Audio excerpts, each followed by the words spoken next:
شروع اللہ کا نام لے کر جو بڑا مہربان نہایت رحم والا ہے۔ الف لام میم، یہ کتاب یعنی قرآن مجید، اس میں کچھ شک نہیں کہ اللہ کا کلام ہے، پرہیزگاروں کے لیے رہنما ہے جو غیب پر ایمان لاتے اور آداب کے ساتھ نماز پڑھتے اور جو کچھ ہم نے ان کو عطا فرمایا ہے اس میں سے خرچ کرتے ہیں، اور جو کتاب اے پیغمبر تم پر نازل ہوئی اور جو کتابیں تم سے پہلے پیغمبروں پر نازل ہوئیں سب پر ایمان لاتے اور آخرت کا یقین رکھتے ہیں۔ یہی لوگ اپنے پروردگار کی طرف سے آئی ہوئی ہدایت پر ہیں اور یہی لوگ کامیاب ہیں۔ جو لوگ کافر ہیں انہیں تم نصیحت کرو یا نہ کرو ان کے لیے برابر ہے، وہ ایمان نہیں لانے کے۔ اللہ نے ان کے دلوں اور کانوں پر مہر لگا رکھی ہے اور ان کی آنکھوں پر پردہ پڑا ہوا ہے اور ان کے لیے بڑا عذاب تیار ہے۔ اور بعض لوگ ایسے ہیں جو کہتے ہیں کہ ہم اللہ پر اور روز آخر پر ایمان رکھتے ہیں، حالانکہ وہ ایمان نہیں رکھتے۔ یہ اپنے خیال میں اللہ کو اور مومنوں کو دھوکہ دیتے ہیں، مگر حقیقت میں اپنے سوا کسی کو دھوکہ نہیں دیتے اور اس سے بے خبر ہیں۔ ان کے دلوں میں کفر کا مرض تھا، اللہ نے ان کا مرض اور زیادہ کر دیا اور ان کے جھوٹ بولنے کے سبب ان کو دکھ دینے والا عذاب ہوگا۔ اور جب ان سے کہا جاتا ہے کہ زمین میں فساد نہ ڈالو تو کہتے ہیں کہ ہم تو اصلاح کرنے والے ہیں۔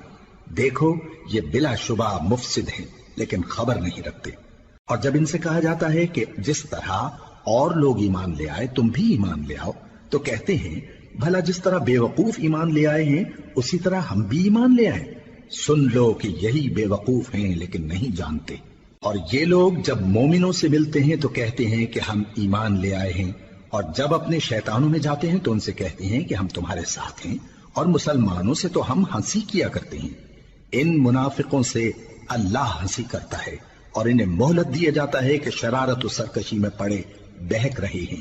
یہ وہ لوگ ہیں جنہوں نے ہدایت چھوڑ کر گمراہی خریدی تو نہ تو ان کی تجارت ہی نے کچھ نفع دیا اور نہ یہ ہدایت یاب ہی ہوئے۔ ان کی مثال اس شخص کی سی ہے جس نے شب تاریک میں آگ جلائی، جب آگ نے اس کے ارد گرد کی چیزیں روشن کی تو اللہ نے ان لوگوں کی روشنی زائل کر دی اور ان کو اندھیروں میں چھوڑ دیا کہ کچھ نہیں دیکھتے۔ یہ بہرے ہیں، گونگے ہیں، اندھے ہیں کہ کسی طرح سیدھے رستے کی طرف لوٹ ہی نہیں سکتے۔ یا ان کی مثال میں کسی ہے کہ آسمان سے برس رہا ہو اور اس میں اندھیرے پر اندھیرا چھا رہا ہو اور بادل گرج رہا ہو اور بجلی کوند رہی ہو تو یہ کڑک سے ڈر کر موت کے خوف سے کانوں میں انگلیاں دے لے۔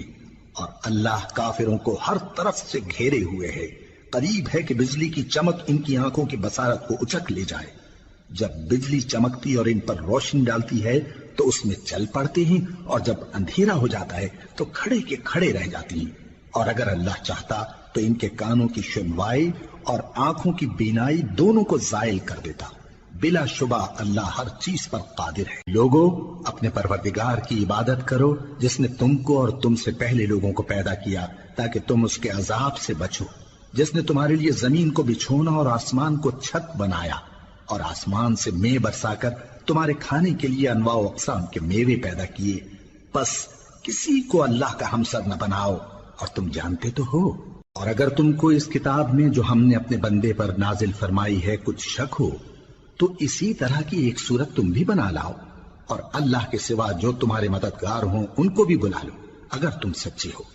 پھر اگر ایسا نہ کر سکو اور ہرگز نہیں کر سکو گے تو اس آگ سے ڈرو جس کا ایندھن آدمی اور پتھر ہوں گے اور جو کافروں کے لیے تیار کی گئی ہے۔ اور جو لوگ ایمان لائے اور نیک عمل کرتے رہے ان کو خوشخبری سنا دو کہ ان کے لیے نعمت کے باغ ہیں جن کے نیچے نہریں بہہ رہی ہیں۔ جب انہیں ان میں سے کسی قسم کا میوہ کھانے کو دیا جائے گا تو کہیں گے یہ تو وہی ہے جو ہم کو پہلے دیا گیا تھا، اور ان کو ایک دوسرے کے ہم شکل میوے دیے جائیں گے اور وہاں ان کے لیے پاک بیویاں ہوں گی اور وہ بہشتوں میں ہمیشہ رہیں گے۔ اللہ اس بات سے آر نہیں کرتا کہ مچھر یا اس سے بڑھ کر کسی چیز مثلا مکھی، مکڑی وغیرہ کی مثال بیان فرمائے۔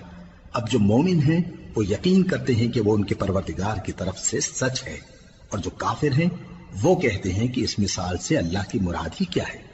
اس سے اللہ بہتوں کو گمراہ کرتا ہے اور بہتوں کو ہدایت بخشتا ہے، اور گمراہ بھی کرتا ہے تو نافرمانوں ہی کو، جو اللہ کے اقرار کو مضبوط کرنے کے بعد توڑ دیتے ہیں اور جس چیز یعنی رشتہ قرابت کے جوڑے رکھنے کا اللہ نے حکم دیا ہے اس کو قطع کیے ڈالتے ہیں اور زمین میں خرابی کرتے ہیں، یہی لوگ نقصان اٹھانے والے ہیں۔ کافرو، تم اللہ سے کیوں کر منکر ہو سکتے ہو؟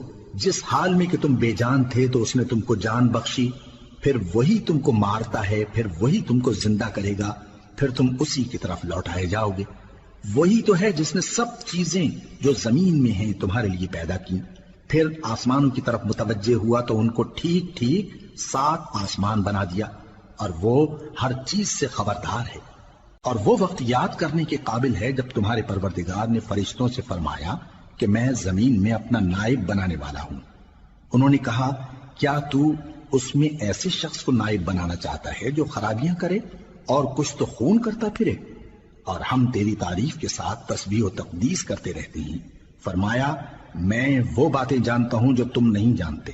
اور اس نے آدم کو سب چیزوں کے نام سکھائے، پھر ان کو فرشتوں کے سامنے کیا اور فرمایا کہ اگر سچے ہو تو مجھے ان کے نام بتاؤ۔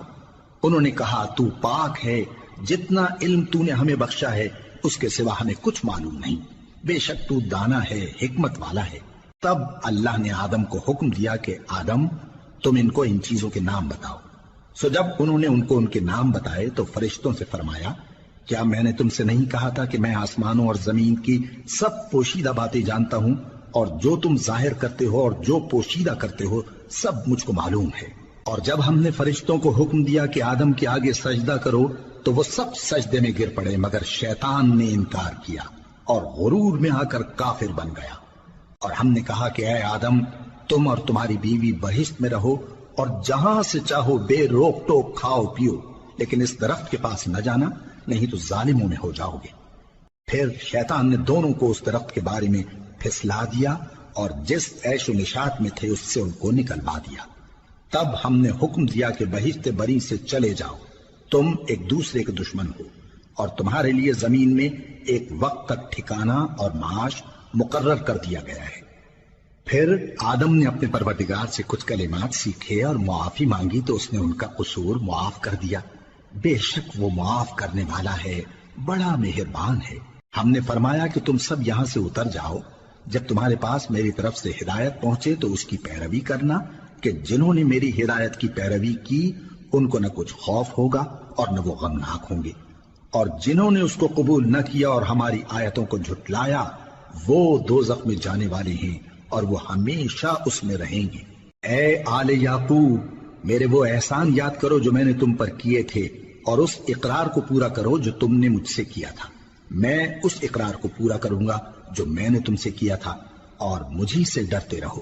اور جو کتاب میں نے اپنے رسول محمد صلی اللہ علیہ وآلہ وسلم پر نازل کی ہے، جو تمہاری کتاب یعنی تورات کو سچا کہتی ہے، اس پر ایمان لاؤ اور اس سے منکر اول نہ بنو، اور میری آیتوں میں تحریف کر کے ان کے بدلے تھوڑی سی قیمت یعنی دنیاوی منفعت نہ حاصل کرو، اور مجھی سے خوف رکھو، اور حق کو باطل کے ساتھ نہ ملاؤ، اور سچی بات کو جان بوجھ کر نہ چھپاؤ، اور نماز پڑھا کرو اور زکوٰۃ دیا کرو، اور اللہ کے آگے جھکنے والوں کے ساتھ جھکا کرو۔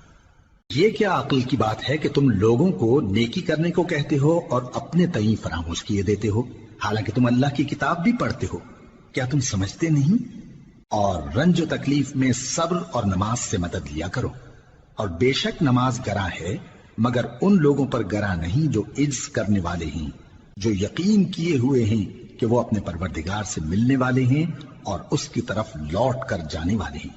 اے یعقوب کی اولاد، میرے وہ احسان یاد کرو جو میں نے تم پر کیے تھے، اور یہ کہ میں نے تم کو جہان کے لوگوں پر فضیلت بخشی تھی۔ اور اس دن سے ڈرو جب کوئی کسی کے کچھ بھی کام نہ آئے، اور نہ کسی کی سفارش منظور کی جائے، اور نہ کسی سے کسی طرح کا بدلہ قبول کیا جائے، اور نہ لوگ کسی اور طرح مدد حاصل کر سکیں۔ اور ہمارے ان احسانات کو یاد کرو جب ہم نے تم کو قوم فرعون سے نجات بخشی۔ وہ لوگ تم کو بڑا دکھ دیتے تھے، تمہارے بیٹوں کو تو قتل کر ڈالتے تھے اور بیٹیوں کو زندہ رہنے دیتے تھے، اور اس میں تمہارے پروردگار کی طرف سے بڑی سخت آزمائش تھی۔ اور جب ہم نے تمہارے لیے سمندر کو پھاڑ دیا پھر تم کو تو نجات دی اور فرعون کی قوم کو غرق کر دیا، اور تم دیکھ رہے تھے۔ اور جب ہم نے موسیٰ سے 40 رات کا وعدہ کیا تو تم نے ان کے پیچھے بچڑے کو معبود مقرر کر لیا، اور تم ظلم کر رہے تھے۔ پھر اس کے بعد ہم نے تم کو معاف کر دیا تاکہ تم شکر کرو۔